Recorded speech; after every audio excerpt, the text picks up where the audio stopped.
Allumer la lumière, Se chauffer, se déplacer, recharger son téléphone portable. aller sur Internet. Aujourd'hui, nous utilisons énormément d'énergie provenant essentiellement des énergies fossiles. Un des enjeux importants du XXIe siècle est donc de produire de l'énergie de manière plus propre et durable, et en particulier l'électricité. Plusieurs alternatives ont déjà été envisagées, comme les énergies renouvelables. Mais un problème majeur reste à résoudre, la question du stockage des énergies intermittentes. L'hydrogène associé à une pile à combustible pourrait constituer une des solutions intéressantes à l'avenir, et c'est ce que nous allons voir. En effet, l'hydrogène peut être produit de manière propre à partir de l'électrolyse de l'eau, puis stocké sous forme de gaz. La pile à combustible, quant à elle, permet de convertir l'énergie chimique du gaz en électricité.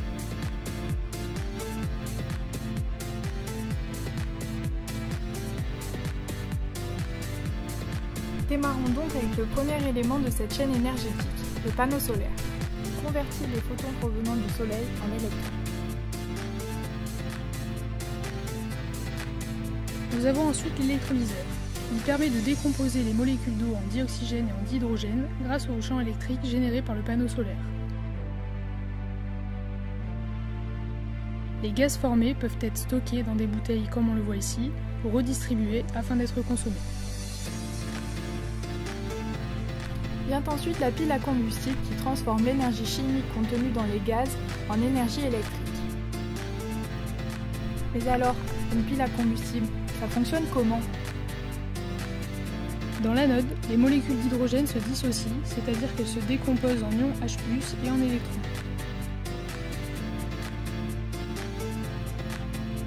Tandis que les ions H+ diffusent dans l'électrolyte, les électrons sont contraints de circuler dans un circuit externe. Un courant électrique continu est créé. Dans la cathode, les électrons, les ions H+, et l'oxygène se combinent pour former de l'eau. Le courant créé par la pile à combustible permet ainsi de faire tourner un moteur. Si on regarde le bilan des équations chimiques, on constate qu'il y a oxydation du dihydrogène et réduction de l'oxygène. Au final, le bilan de la réaction est le même que celui d'une combustion, mais le mécanisme est différent.